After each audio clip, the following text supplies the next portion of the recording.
Welcome back to Voidborn Terrors, where we uncover the nightmares the Imperium doesn't want you to remember. Before we begin, I need you to understand something. Every Imperial decree you've seen in the law, every execution order, every tithe assessment signed by some faceless bureaucrat on a forgotten world, they're all written on parchment. But what if I told you that parchment screams? What if every document the Administratum produces is made from something that's still aware, still conscious, still experiencing the moment of its death over and over, compressed into the paper you touch without thinking? There's a world the Imperium discovered 150 years ago. They called it Vellum, and what they found there changed everything about how the Imperium functions, how it records, how it remembers. The Mechanicus recommended exterminatus immediately. The Inquisition responded with a single word: harvest. And now, 60 million years of suffering is bleeding through into our reality. This is the story of the planet that eats people and turns them into paperwork. This is the story of how the Imperium made it policy. And this is the story of what happens when the dead decide to write back. Let's descend into the horror of Vellum.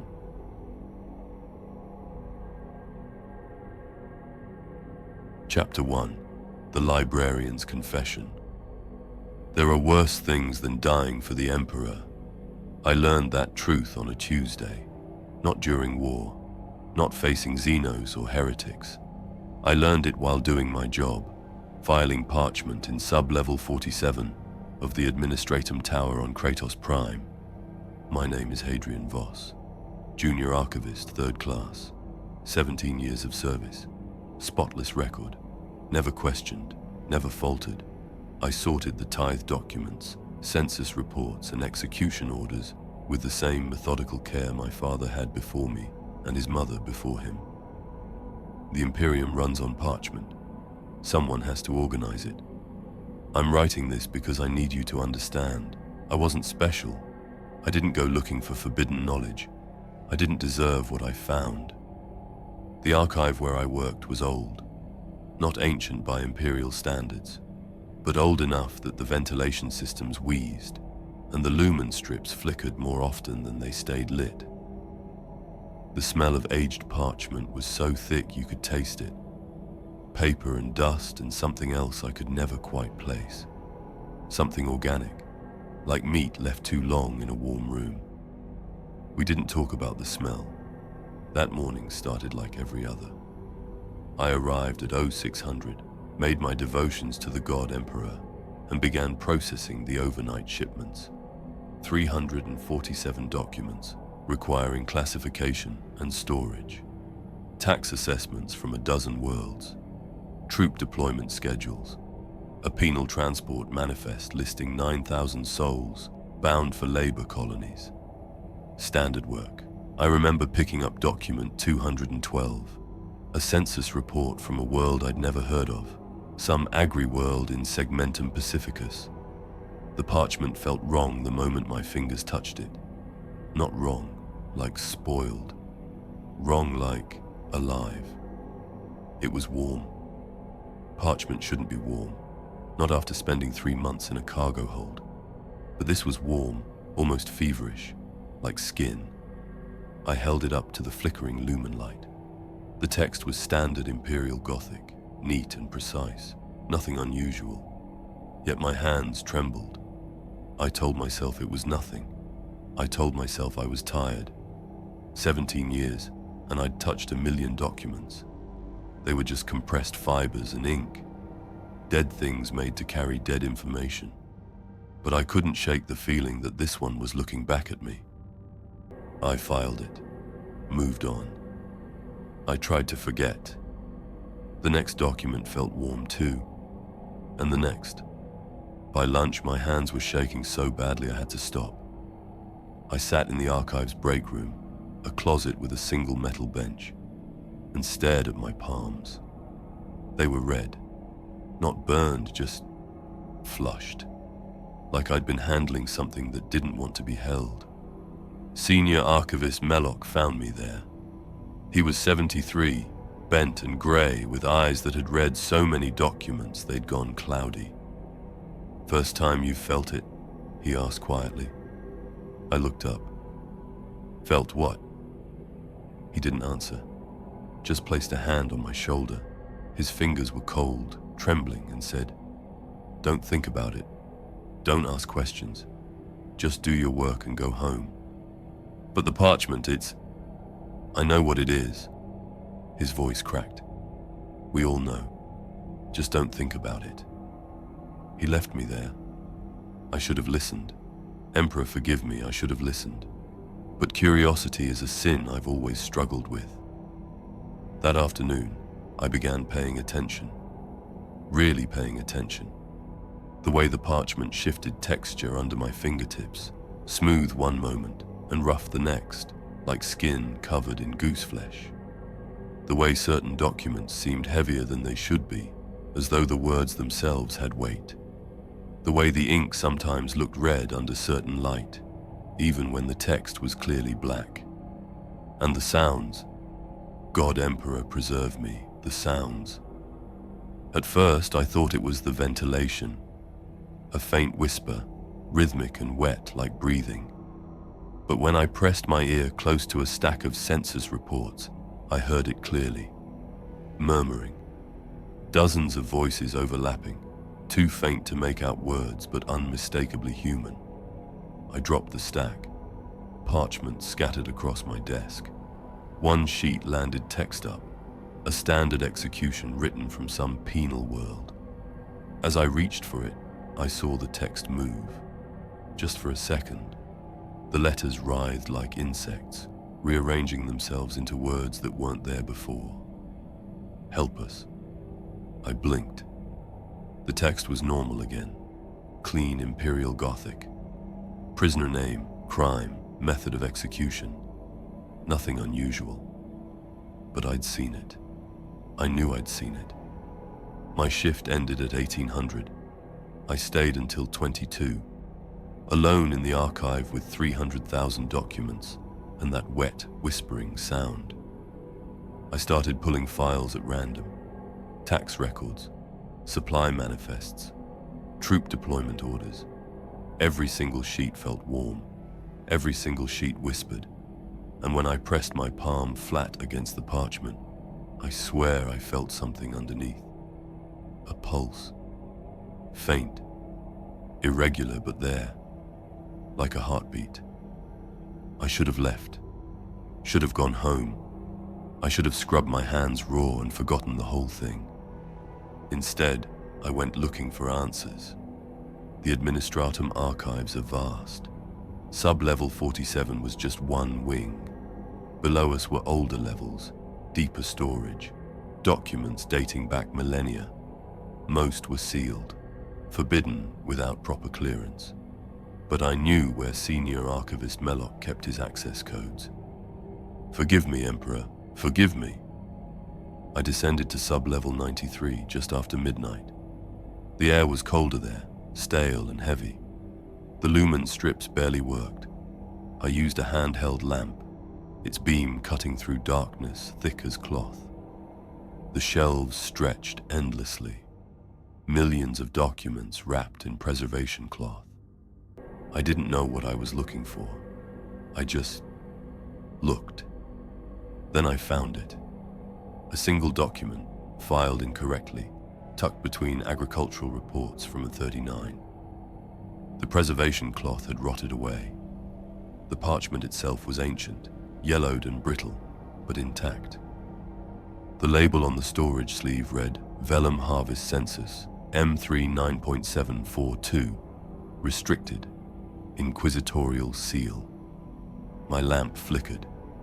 In the darkness, I heard that whisper again. Louder now, coming from the parchment itself.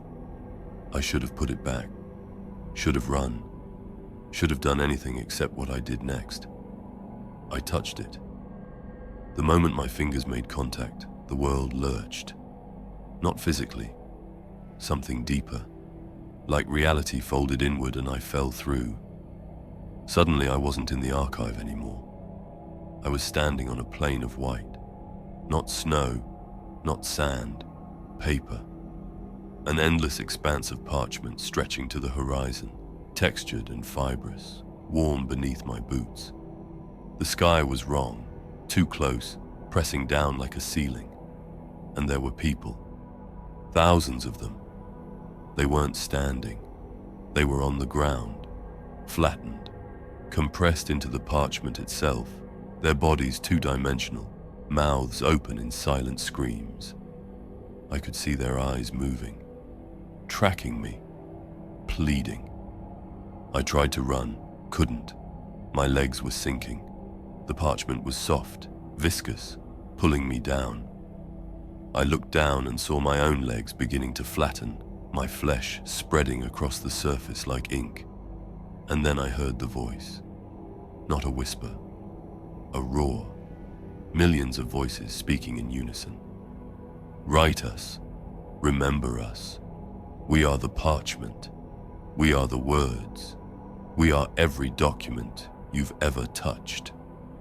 I screamed, and then I was back. Collapsed on the archive floor, vomit burning my throat. The document still clutched in my trembling hand. The parchment was covered in text now, text that hadn't been there before. Names, thousands of names, and at the bottom, in handwriting that looked like my own, Hadrian Voss, Junior Archivist, fed to Vellum M41.998. That was 6 hours ago. I filed my report, sent it up the chain, requested immediate investigation. Within minutes, my access codes were revoked. Within an hour, I heard boots in the corridor, inquisitorial stormtroopers, moving with that terrible purpose they only have when silencing someone. I don't have much time, so I'm transmitting this. Coordinates, Vellum, and one word, because it's the only word that matters. Harvest. If you're hearing this, know that every document you've ever touched, every imperial decree, every tithe assessment, every execution order, they're not made from trees or synthetic fibers. They're made from people, and they remember everything. The door is opening now. I can hear them coming. The Emperor forgive us. We've been writing on the dead for 10,000 years, and the dead are screaming. Archival note. Subject Hadrian Voss was terminated with prejudice at 447 Imperial Standard. All references to Vellum were expunged from his work records. This transmission was intercepted and suppressed. No investigation was authorized. The harvest continues.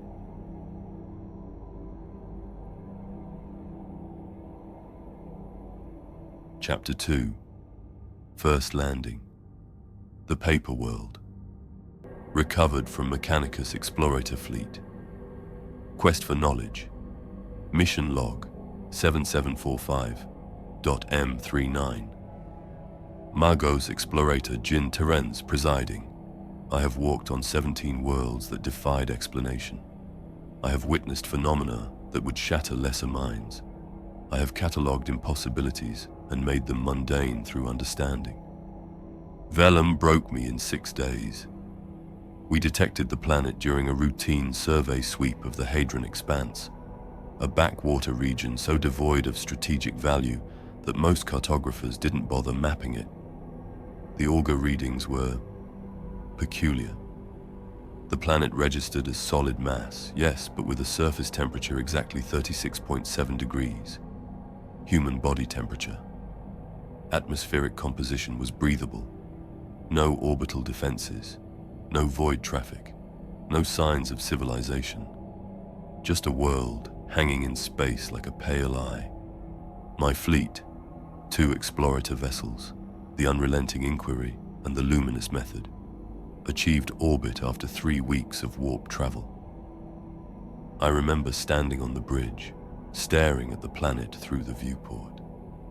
It was beautiful, not in the way Terra is beautiful, with its oceans and clouds, not in the way Forge worlds are beautiful, with their geometric perfection.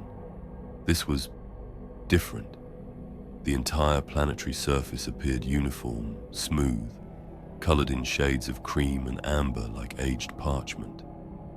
No oceans, no ice caps, no variation except for subtle texture, like looking at paper under magnification. Preliminary scans indicate organic composition, reported Magos Yult, my second. His voice carried the flat modulation of too many augmetic replacements. Carbon-based, cellulose structure, surface depth, unknown. Augers cannot penetrate beyond 4.3 meters. Life signs. Negative. No thermal signatures consistent with fauna.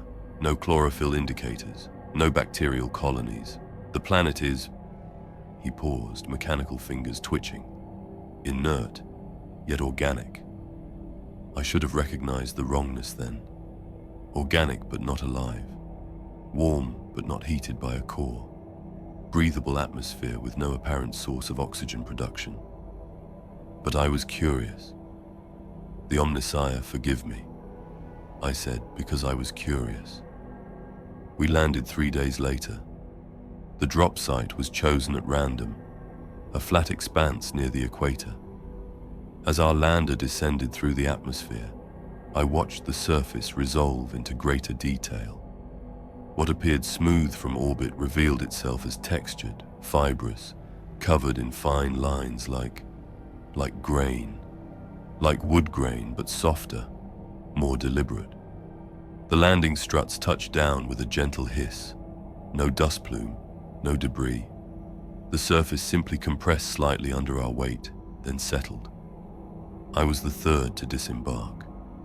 I will never forget that first step. The surface gave slightly beneath my boot, not like soil, but like stepping on flesh, firm but yielding. Through my augmetic senses, I registered texture, rough, fibrous, layered. The temperature was precisely 36.7 degrees, exactly body temperature, not approximate or exact. The sky above was pale, nearly white, with no visible sun.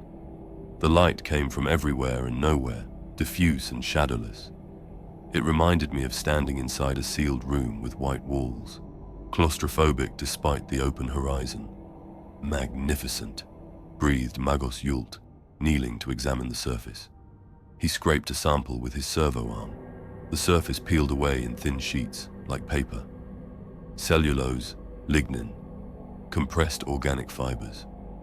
It's identical to processed parchment. A planet made of paper, said Tech Priest Orvan, her Vox speaker crackling with what might have been amusement. Impossible. The Omnissiah teaches that nothing is impossible, I replied, though my words felt hollow. Only unexplained. We began our survey. 6 Mechanicus adepts, 4 Skitarii rangers, and 3 servitors, all equipped with standard explorator gear.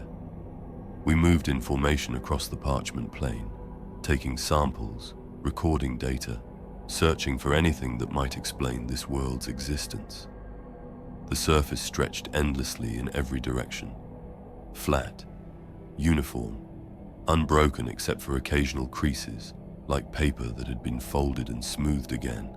No hills, no valleys, no geological features of any kind, just parchment.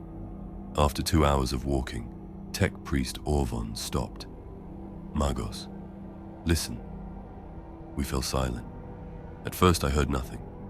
Then faint, so faint I thought my audio receptors were malfunctioning. A sound, rhythmic, wet, like breathing. Wind? Suggested Magos Yult. There is no wind, Orvan replied. Atmospheric readings show 0 air movement. The sound continued. In, out, not quite breathing. More like rustling, like pages turning in an empty room. I knelt and pressed my palm flat against the surface. Through my haptic sensors, I felt it. A pulse. Regular. Slow. Coming from deep below. The planet has a heartbeat, I said. No one laughed. We stood there in that shadowless light, on a world that shouldn't exist, listening to something enormous breathe. That night, though night never truly came, the light simply dimmed slightly. We made camp near the lander. The Skitarii established a perimeter. The servitors processed samples. We adepts reviewed the day's findings. Every test contradicted the last. The surface was organic, but showed no cellular structure. It was warm, but generated no heat. It was solid, but auger scans showed it extending down kilometers, maybe deeper, all identical parchment-like material. Perhaps it's a Xenos construct, Orvan suggested. Some species' attempts at terraforming have gone wrong. Then where are they? Yult countered. Where are the ruins, the artifacts, the waste? I didn't answer. I was staring at a sample under magnification. The fibers were arranged in patterns, not random, but organized, deliberate, almost like text, like letters too small to read but unmistakably intentional. Run a linguistic analysis, I ordered. See if these patterns match any known alphabet. The cogitator processed for 17 minutes. When the results appeared, my primary heart skipped. Match found. Imperial Gothic. Confidence, 87%. The planet was covered in writing. We just couldn't read it yet. The next day, we sent a servitor to collect deeper samples. Unit designated Servitor 247, a simple labor model with basic motor functions and minimal cognition. It carried a drill rig designed to penetrate 30 meters down. It walked 50 paces from our camp, activated the drill, and began boring into the surface. The parchment split easily, peeling away in layers. The drill descended, 5 meters, 10, 15. At 20 meters, the servitor's Vox emitter activated. Compliance, compliance, compliance. The ground opened. Not like soil collapsing, not like a sinkhole. It opened, like a mouth, and the servitor fell through. We heard it hit something soft, then screaming. Not mechanical error codes, but actual screaming, as if the servitor had suddenly remembered it was human once. Then silence. Magos Yult started toward the hole. I grabbed his arm. Wait. We watched. The surface around the drill site began to change. The pale parchment darkened, like ink spreading through paper. Text appeared, not printed, growing. Black letters pushing up through the fibers, spreading in neat lines. Imperial Gothic, perfectly legible. It read, Servitor 247. Designation, Labor Unit. Origin, Forge World. Styges 8. Components, cerebral cortex. Human male, age 34 at processing. Augmetic limbs. Pattern Delta 7. Cognitive inhibitor, Mark 3. Cause of termination, dimensional compression. Processing complete.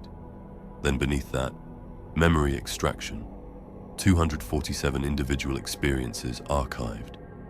Most recent, walking. Drill activation, falling, pressure, flattening, spreading, becoming text, screaming, screaming, screaming. The text continued, the word screaming, repeating hundreds of times, covering an entire square meter of surface. Tech Priest Orvan vomited inside her rebreather mask. The servitor's body emerged moments later, not from the hole, from the surface itself.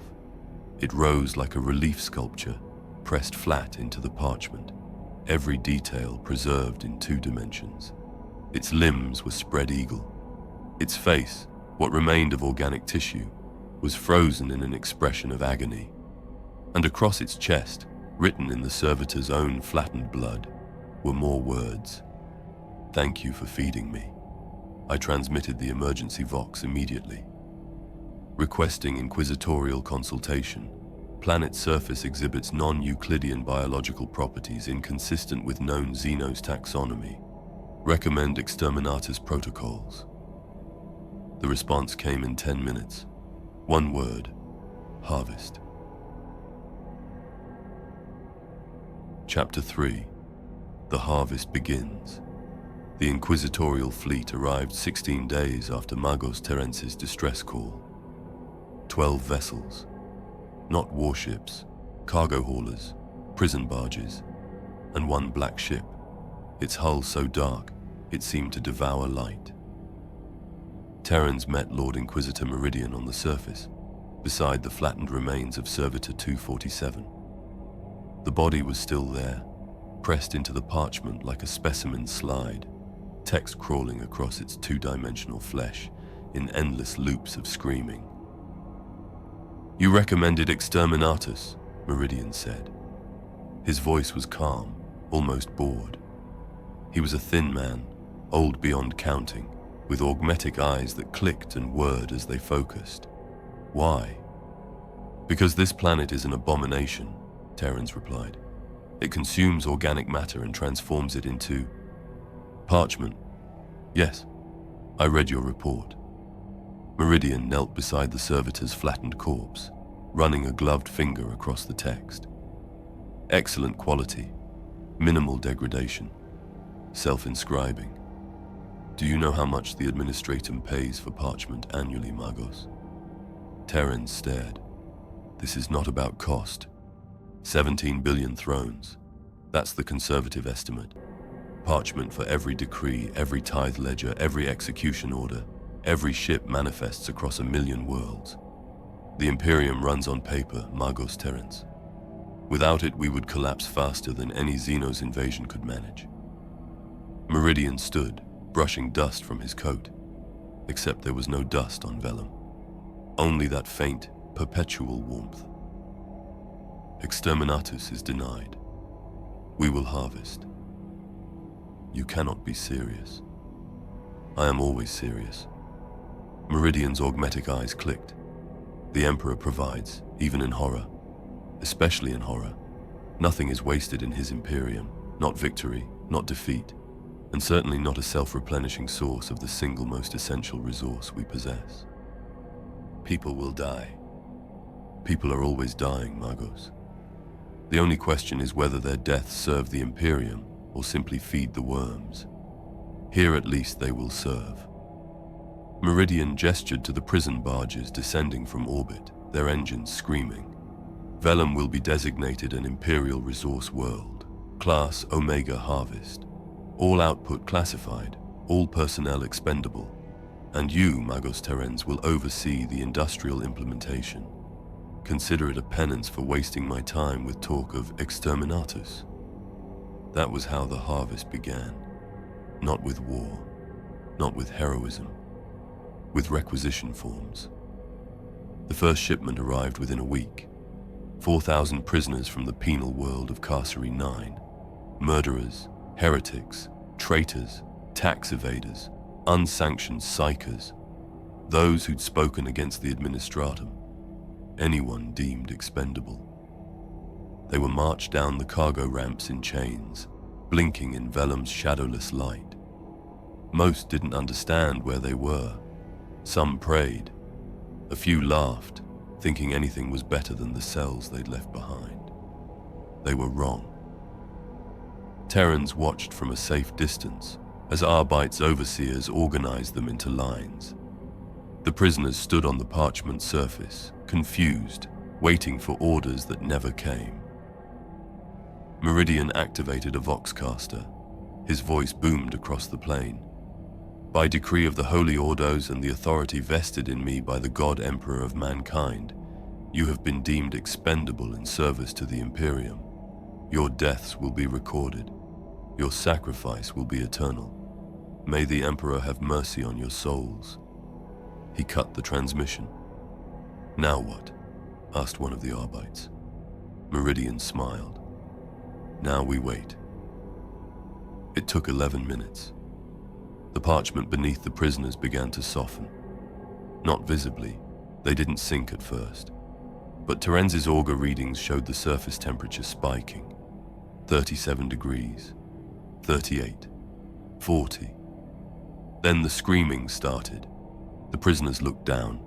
Their boots were melting into the surface. Not burning, merging, flesh and parchment becoming one substance. They tried to run, but movement only accelerated the process. Those who fell were consumed faster, their bodies flattening, spreading across the surface like spilled ink. Some tried to help each other, grabbed hands, pulled. It only made it worse. Now multiple bodies merged together, limbs intertwining, faces pressing into a single screaming mass before flattening completely. 4,000 people, gone in 30 minutes, and in their place, text. Miles of text. Every prisoner's name, their crimes, their origins, their final thoughts. And beneath that, something worse, their memories. Every moment of their lives compressed into script, readable, permanent. Births and deaths and sins and loves and fears, all transcribed in perfect Imperial Gothic across the surface of vellum. One section read, Prisoner 3317, Mara Solus, age 27. Crime, refused tithe payment. Disputed. Memory extraction. Holding her daughter, age 4. Before arrest. Daughter's name, Lysa. Lysa's face. Detailed description follows. Mara's final thought. Who will feed her now? Repeat.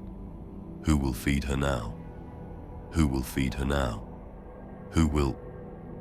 The text repeated for 100 meters. Efficient, Meridian noted, inspecting the fresh parchment. Better quality than I'd hoped. Magos, begin harvesting operations. I want this surface stripped, processed, and shipped to the Administratum processing centers within 6 months. You want us to cut the planet? Terrans asked, horrified. Cut, compress, roll into scrolls. Standard industrial parchment production, just with an unusual source material. Meridian gestured to the miles of fresh text. And before you object on moral grounds, Magos, let me remind you, these people were already dead. Executed prisoners, legally condemned. We've simply made their deaths useful. The Emperor wastes nothing. Neither shall we. The operation scaled rapidly. Within 3 months, Vellum hosted a permanent Imperial installation, hab blocks for overseers, Mechanicus processing facilities, conveyor systems that transported fresh harvested parchment to orbital freight stations, and a constant stream of prison barges, each carrying thousands of condemned souls. The Imperium had been doing this for centuries on other worlds. Penal legions, servitor conversion, corpse starch production. This was just another method of resource extraction. More efficient, actually. One body could produce nearly 40 square meters of parchment. No waste, no pollution, no remains to dispose of. The dead became documents, and the documents were shipped everywhere, to every sector, every subsector, every administratum office, every fortress monastery, every Imperial Guard command post. Vellum parchment was classified as premium grade, durable, self-repairing, resistant to moisture and age. No one asked why. The administratum scribes who processed it sometimes reported anomalies, whispers from the documents, warm spots, text that seemed to shift when no one was looking. But these reports were dismissed as fatigue, stress, or minor warp phenomena. Nothing to worry about. After all, the Imperium ran on paper. What else could they do? But there was another use for Vellum, one that Meridian kept quiet, even from the Mechanicus, the scribe martyrs. Terrans learned about them by accident, 6 months into the harvest. He'd been conducting quality assessments when he heard screaming from a sealed hab block near the southern perimeter. Not the screams of prisoners being fed to Vellum. Those had become background noise. This was different, sustained, desperate, aware. He forced entry with a Skitari escort. Inside, he found 12 people chained to reading desks. Each had a sheet of vellum parchment in front of them, held in place by iron clamps. Their eyes were forced open with crude wire frames, and they were reading, not by choice. As Terence watched, one of them, a woman, perhaps 30, covered in scars, began convulsing. Her mouth opened in a silent scream, then words poured out, not her own. Crushing pressure flattening my ribs. My lungs can't expand. I'm spreading across the surface, becoming text, becoming words. Oh God, Emperor, I'm still aware, I'm still screaming. She stopped, gasped, then started again, a different voice, a different death. My daughter's name is Lisa. Who will feed her? Who will? What is this? Terence demanded. An Arbite's overseer stepped forward, bored. Scribe martyrs, heretics and psychers mostly, too dangerous to feed to Vellum directly, might contaminate the parchment, so we make them read it instead. Every sheet they read, they experienced the death recorded on it. All of it, every sensation, every memory, drives them mad in about 4 days. Then we replace them. This is torture. This is penance, the overseer corrected. They sinned against the Emperor. Now they suffer for it. And their suffering helps us understand what we're harvesting. Quality control, you see. If they can read the parchment without dying immediately, we know it's stable enough to ship. Terence stared at the woman. She'd started screaming again. A third voice now, a fourth, a fifth, all overlapping, all dying, all aware. He left without another word. That night he tried to pray, tried to ask the Omnissiah for guidance, but the words wouldn't come, because deep down, he knew. The Imperium had always been this way. The Administratum had known about Vellum for millennia, maybe longer. They'd simply classified it, buried it, made it standard procedure. How many documents had been written on human skin, stretched and processed and repurposed? How many imperial decrees were signed on parchment that screamed? The Treaty of Mars flashed through his mind. The founding document of the alliance between Imperium and Mechanicus, signed 10,000 years ago, preserved in the vaults of terror. Was it Vellum? Had the Omnissiah's representatives signed their names on the flattened, conscious remains of... He stopped himself. Don't think about it. Don't ask questions. Just do your work and go home. That's what Senior Archivist Melloch had said, wasn't it? 150 years in the future, to a junior archivist who'd touched something he shouldn't have. The Imperium had always known, and they'd kept harvesting anyway. But Vellum had been harvesting long before the Imperium arrived. Terence discovered this during a routine geological survey. Except Vellum had no geology, only layers. He drilled deeper than Meridian's restrictions allowed, curiosity overwhelming caution once again. The surface layer where fresh prisoners were processed was approximately 40,000 years old, written in Imperial Gothic, human memories, human deaths. Beneath that, older parchment, compressed, millions of years. Text in languages that predated human civilization, Eldar script, Orc glyphs, species Terence didn't recognize, billions of recorded deaths. And at the very bottom, nearly 600 meters down, text in a language so ancient, his cogitator couldn't parse it. But he recognized the craftsmanship. Old ones. Someone else had fed Vellum first. Someone older. Someone who'd known exactly what this planet was. And they'd used it anyway. Chapter 4. The Buried Archive. Personal log of Magos Explorator Selinus Delveth, M39.751. 6 years after initial harvest operations. Final entry. I've spent 43 years excavating dead worlds, Necron tomb complexes, Eldar maiden worlds stripped to bedrock, Orc scrap planets where entire ecosystems evolved from rust and wrecks. I thought I'd seen every flavor of extinction the galaxy had to offer. I was wrong. Vellum isn't a graveyard. It's something far worse. It's a library. Lord Inquisitor Meridian authorized my excavation 6 months ago, though I suspect he did so only to keep me busy. The harvest operations had become routine by then.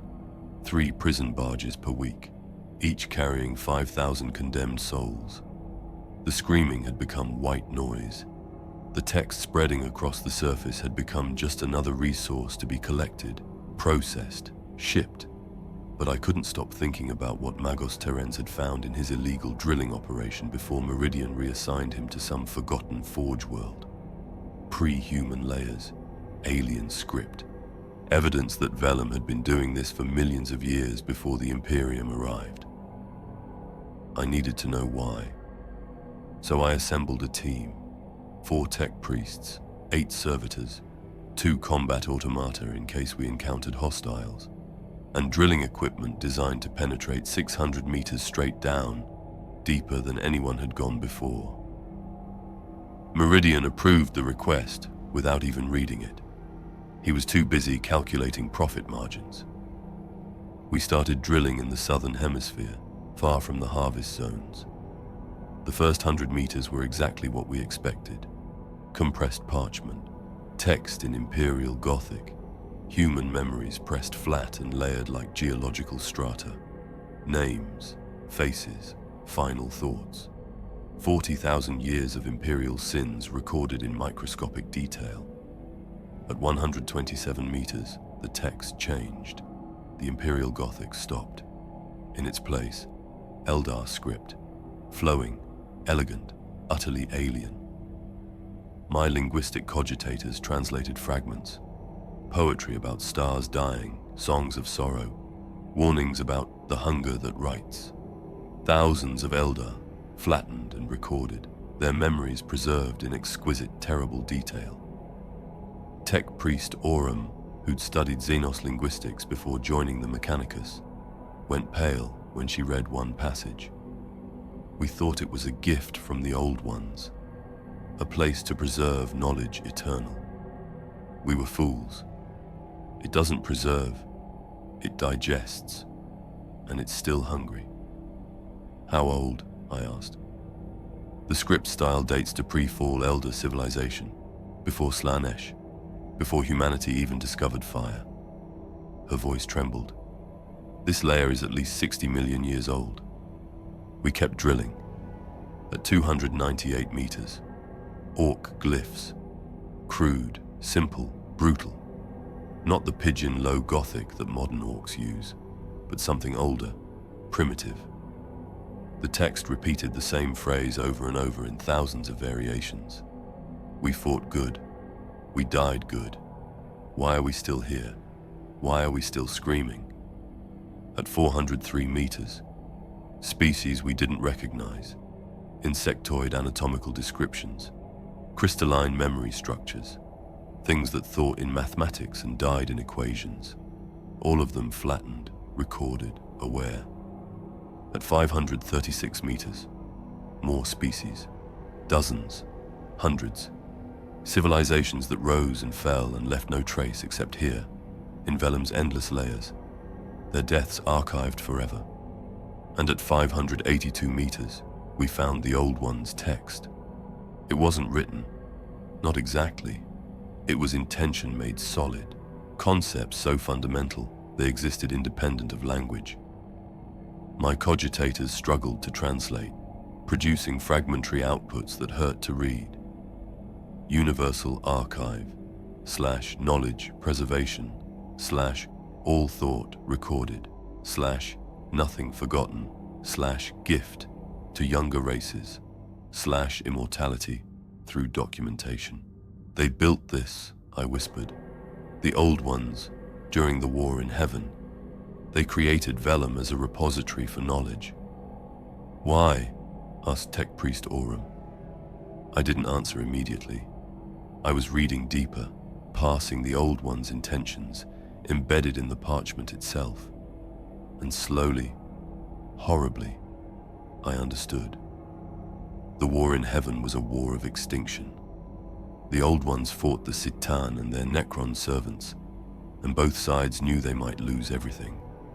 All knowledge, all history, all meaning. So the Old Ones created contingencies, worlds designed to preserve their legacy. Vellum was one of them, a planet that would record everything, every thought, every discovery, every life, not through technology, but through biology, a living archive that would consume organic matter and transform it into permanent, readable text. Knowledge made flesh made words. Immortality through documentation. It was supposed to be voluntary, Aurum said, reading alongside me. The Old Ones intended species to choose to be archived, to step onto Vellum willingly, knowing their memories would be preserved forever. But something went wrong, I said. We drilled the final 18 meters in silence. At 600 meters exactly, the Old One's text stopped, and the Necron glyphs began. I've seen the Necron script before. It's angular, precise, carved with the cold perfection of beings who murdered their own souls for immortality. But this was different. This wasn't carved. It was burned into the parchment, seared so deep the material had crystallized. And it was laughing. Not literally. Necrons don't laugh. But the text conveyed mockery, contempt, and cruel satisfaction. My cogitators translated, "You built a prison and called it a gift. You created awareness and called it preservation. We simply made it honest. Now it hungers. Now it calls. Now it feeds. Thank you." The realization hit me like a plasma bolt to the chest. The Necrons had sabotaged Vellum.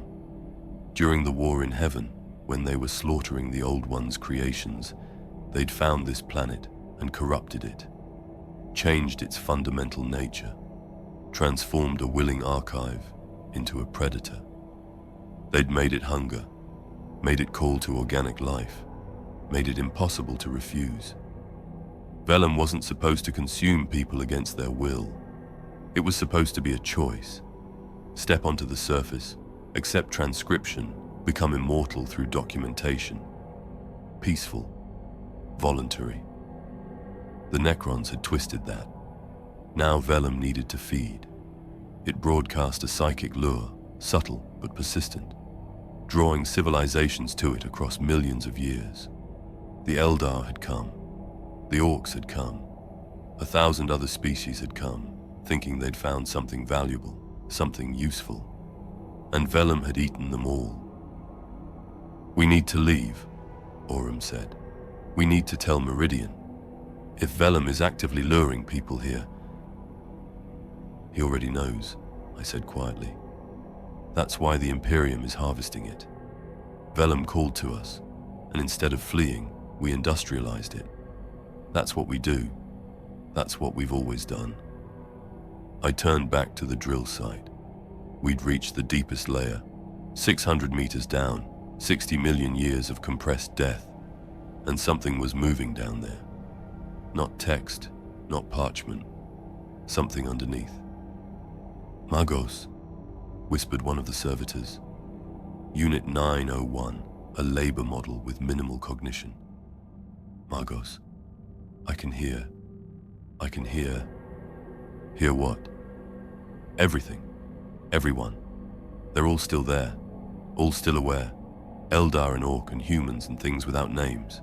Compressed together, stacked, layered. All of them are conscious. All of them screaming. And something else. Something at the bottom. Something that reads them." I stared at the servitor. It shouldn't have been able to say that. Servitors don't philosophize. They don't conceptualize, unless something was speaking through it. The ground trembled, not an earthquake. The parchment shifted like a sleeper rolling over. The drill site began to close, not collapsing but sealing, the layers of compressed bodies pressing together, eliminating the space we'd carved. And text began appearing around us. Fresh text. writing itself in real time, not in Imperial Gothic, in our names. Magos Explorator Selinus Delveth, age 67, origin, Forge World. Risa, current thought, we shouldn't have drilled this deep. Neural pattern, fear plus curiosity plus regret. Predictive analysis, will attempt to flee, will fail, will be archived in 4 minutes, 17 seconds. I ran, we all did. But the parchment was rising. Not quickly, Vellum never rushed. It didn't need to. The surface began climbing our legs like rising water, warm and soft and inevitable. The combat automata fired their weapons into the ground. But you can't shoot paper. You can't kill something that's already dead. Tech Priest Aurum was the first to go. She'd stopped running, simply stood there, reading the text that was writing itself about her death. It already knows, she said, voice distant. It's already archived this moment. It's already archived me screaming. It's already archived. She flattened, became text. I watched her memories spread across the parchment in perfect detail. Her childhood on Mars, her augmentation surgeries, her secret doubts about the Omnissiah, her love for a tech priest named Valence who died in a reactor accident. Everything. Nothing hidden, nothing forgotten. And beneath her memories, more text. Thank you for feeding me. I'm writing this as the parchment climbs my waist. I can feel it already, pulling at my thoughts, transcribing them faster than I can think them. I know how this ends. I've read it already, written in the ground ahead of me. But I need to send one message first. Vellum isn't an archive, it's a stomach. It's been digesting us for 60 million years, slowly, thoroughly, breaking down every civilization that touches it, extracting every memory, every thought, every scream, and learning from them. Learning how to lure better. Learning how to feed better. Learning how to become more than parchment. And now it's full. I can feel it. Deep down, in those ancient layers where the old one's gift was corrupted into the Necron's curse, something is waking up. All that compressed knowledge, all those archived atrocities, all those recorded screams, they're not separate anymore. They're merging, becoming one consciousness, one vast, terrible awareness made from 60 million years of suffering. Vellum is waking up, and it wants to. Transmission ends. Timestamp corrupted. Sender archived. 3 days later, across Segmentum Solar, in 1,000 administratum offices on 100 worlds, something impossible happened. Every sheet of vellum parchment, every tithe ledger, every execution writ, every imperial decree began writing the same sentence simultaneously. The ink was red, the handwriting was perfect, and the message was simple. Thank you for feeding me. Now I will show you what I've learned. Chapter 5, The Knowledge Plague, Administratum Emergency Protocol Document, Sector-wide Distribution, Classification, Vermilion, M39.751, Day 0 of the Knowledge Plague. It started quietly. That's what made it so terrible. No explosions, no invasion, no sudden catastrophe that could be fought with guns or faith. Just silence, and then screaming. At 600 Imperial Standard, across Segmentum Solar, in offices and archives and command centers on 100 worlds, morning shift began like it always did. Clerks arrived, scribes sharpened their quills, junior administrators prepared their desks for another day of processing the Imperium's endless paperwork. They picked up their documents, and the documents touched back. On Kratos Prime, Junior Archivist Melloc, 73 years old, 49 years of service. was filing census reports when his hands started trembling. He'd been holding the same sheet of parchment for 30 seconds, staring at it, face going pale. "Melloc?" his colleague asked. "You all right?" He opened his mouth. What came out wasn't his voice. "My name is Prisoner 3317, Mara Solis, age 27, and I'm sinking into the paper and I can feel my daughter's name slipping away, but I'm screaming it. I'm screaming Lysa, Lysa, Lysa. He collapsed, vomited, clutched his head and wept, not for himself, but for a woman named Mara he'd never met, whose death he'd just experienced in perfect, excruciating detail. Within the hour, 17 more archivists in sublevel 47 collapsed the same way. On Scintilla, an administratum prefect reviewing tithe assessments suddenly stood up, walked calmly to the window of his 17th floor office, and stepped through it. His last words, spoken in a voice that wasn't his: "I'm spreading across the surface and I'm still aware, and I've been aware for 40,000 years and I can't stop screaming." On Fenris, a chapter serf delivering documents to the Space Wolves' Fang Fortress dropped the parchment stack and fell to his knees, speaking in tongues. Not chaos corruption, but overlapping voices, dozens of them, all dying, all recorded, all bleeding through the paper into his mind. On Terra itself, in the high spires of the Administratum Primus, a lord of the Administrative Council touched a single sheet of requisition forms and experienced 317 deaths simultaneously. He never spoke again, just sat there, drooling, whispering names that weren't his own. The pattern was consistent across every world, every office, every Imperial institution that used parchment for record keeping, which was all of them. The Imperium ran on paper, and 80% of that paper came from Vellum. The knowledge plague, as it came to be called, wasn't a disease, not in any biological sense. It was transferred. The parchment was sharing what it knew.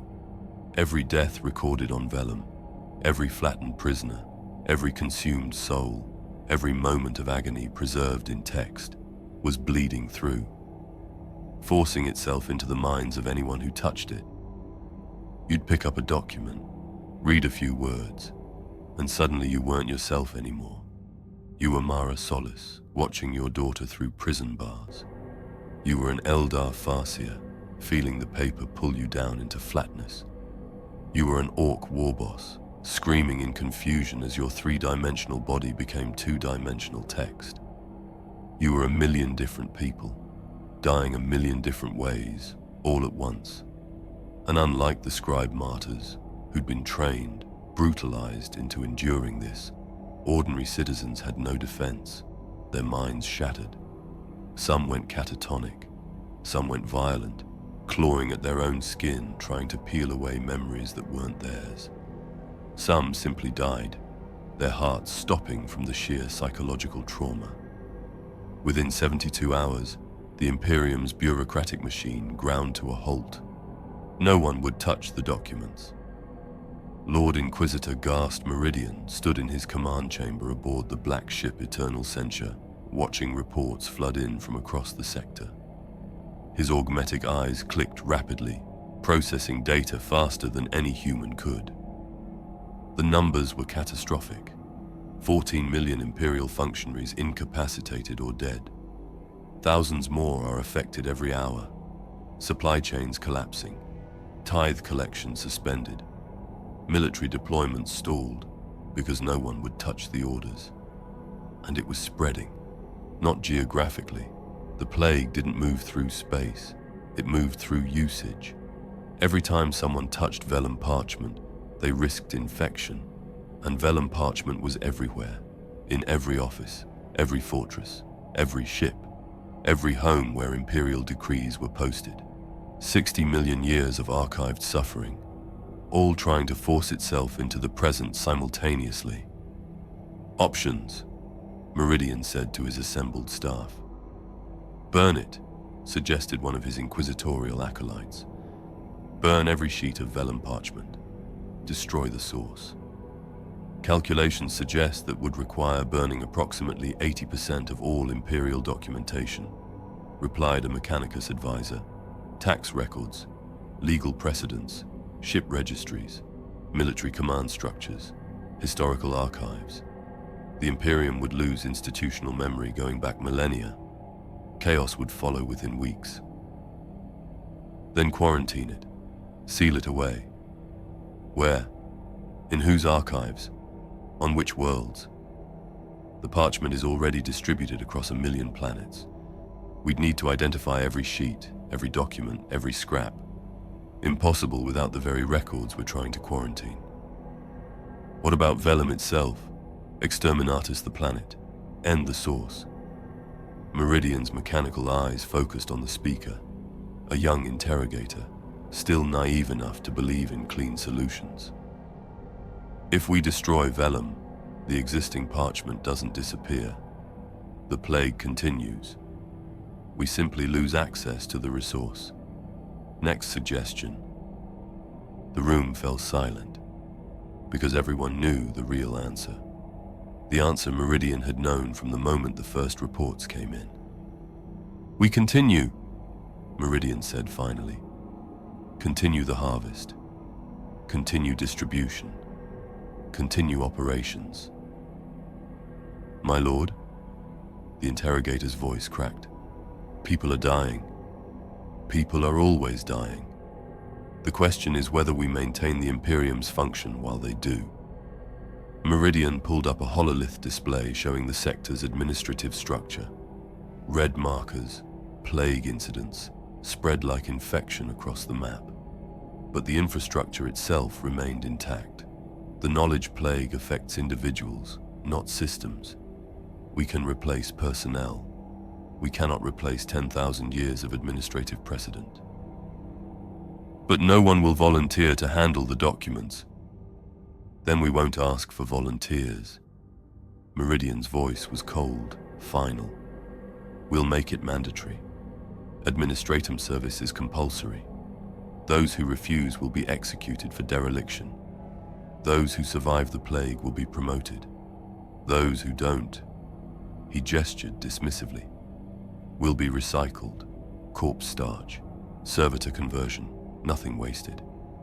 That's monstrous. That's necessary. Meridian turned, his augmetic eyes locking onto the interrogator. You think this is the first time the Imperium has chosen function over mercy? We built our empire on 100,000 compromises just like this. We use Xenos technology when it suits us. We sacrifice entire worlds to stop chaos incursions. We turn our own citizens into mindless servitors. Why? Because the alternative is extinction. He pulled up another display, casualty projections. With the current plague progression, 14 million dead would become 40 million within a month.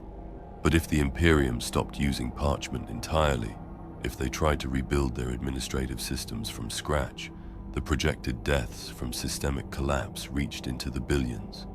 14 million is acceptable, Meridian said quietly. 14 billion is not. So we choose the smaller horror. We always choose the smaller horror. That's what it means to serve the Emperor. The interrogator looked like he might vomit. Meridian didn't care.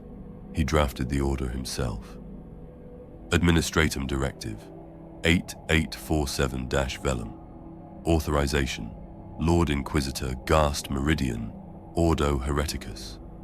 Distribution: sector-wide. Effective immediately.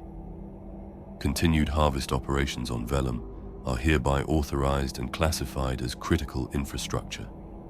The phenomenon designated knowledge plague is reclassified as occupational hazard rather than contagion. Standard safety protocols apply. All personnel exposed to Vellum-derived documentation who manifest symptoms are to consider themselves expendable. Resistance to duty will be met with summary execution.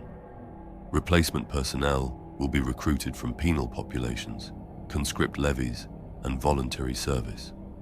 service term, until death or incapacitation. Memory erasure via psychic conditioning is authorized for critical personnel who must continue handling documents. Side effects, personality degradation, cognitive damage, death, are acceptable. Public knowledge of Vellum's nature remains vermilion classified. Any civilian spreading information about the source material of Imperial parchment will be terminated with prejudice. The Emperor's work continues. No exceptions, no appeals. Signed in blood and authority, Gast Meridian. The directive was distributed on vellum parchment naturally, and those who read it experienced Meridian's thoughts as he wrote it. His cold calculation, his absolute certainty, his complete lack of remorse. Some of those readers went mad. Others simply accepted it. This was the Imperium. This was how it had always been. On Vellum itself, the harvest continued. 6 prison barges per week now, instead of 3. Demand had increased. The plague had made some parchment unusable, too saturated with suffering, too volatile. So they needed more. Always more. The condemned prisoners were marched down the ramps, chains rattling, prayers on their lips. They stood on the warm surface and waited for the inevitable. Some begged, some fought. Most just waited. And Vellum consumed them, flattened them, recorded them, added them to the archive that had been growing for 60 million years. Magos Terence, reassigned back to Vellum after Delveth's disappearance, watched from a safe distance. He didn't pray anymore. Didn't justify it with talk of the Omnissiah's will or the Emperor's wisdom. He just watched. Because that's what you did when you understood the truth. The Imperium was built on horrors like this. 1 million different compromises. 1 million smaller evils chosen to prevent greater ones. Layer upon layer of suffering, compressed and repurposed and made useful. And you couldn't opt out. You couldn't refuse. Because if you did, someone else would take your place, and the machine would keep grinding regardless. In archives across the Imperium, scribes returned to work. Some wore gloves. Some took stims before their shifts, trying to numb themselves. Some prayed constantly, hoping the Emperor would protect them. Most just touched the parchment and endured, experienced the deaths, felt the screaming, lived through moments of agony that weren't their own, then filed the documents and moved to the next one. They broke eventually. Everyone broke. But there were always replacements. The Imperium had billions of citizens. What were a few million more sacrifices? On Terra, in the deepest vaults of the Administratum Primus, there is a document sealed behind 6 layers of security. It's very old. 10,000 years old, in fact. The Treaty of Mars. The founding agreement between the Imperium and the Mechanicus, signed by the Emperor himself and the Fabricator General of Mars. The parchment is pristine, carefully preserved, sacred. No one has ever tested it. No one has ever checked its composition. No one wants to know. Because if the Treaty of Mars is made from vellum, if the Imperium's foundational document was written on the screaming, compressed remains of some ancient, forgotten sacrifice, then what does that say about everything built upon it? What does that say about the Emperor's vision? What does that say about us? Personal note from Archivist Hadrian Voss, written 6 months before his death. I've been thinking about my father. He was an archivist too. Worked in sub-level 47 for 37 years before the stress killed him. He used to come home with his hands shaking, used to stare at them like they belonged to someone else. I asked him once if the work bothered him. He said, every day, but someone has to do it. I understand now. He'd felt it too. The warmth, the whispers, the sense that the parchment was alive. He'd known. They'd all known. For generations, archivists have been touching vellum, and feeling the screams and choosing to keep working anyway. Because what else could they do? The Imperium needs its documents, the Emperor needs his servants, and we need to believe there's a reason, a purpose, a justification for the horror, even when we know there isn't. The harvest continues. On Vellum right now, prisoners are being consumed, their bodies flattening, their memories spreading across the surface in text that will be harvested, processed, and shipped to offices across the galaxy. You've probably touched it yourself. That census notice, that tax assessment, that Imperial decree posted in your district's town square. You ran your fingers across the parchment, felt its subtle warmth, noticed how it seemed almost alive. And now you know why. Every document you've ever held was once a person. Every word you've read was written in someone's flattened, conscious flesh. Every decree that governs your life was signed on parchment that remembers. And they're all still screaming. You just can't hear them. Yet. In the grim darkness of the far future, there is only war. And paperwork. And the paperwork remembers everything.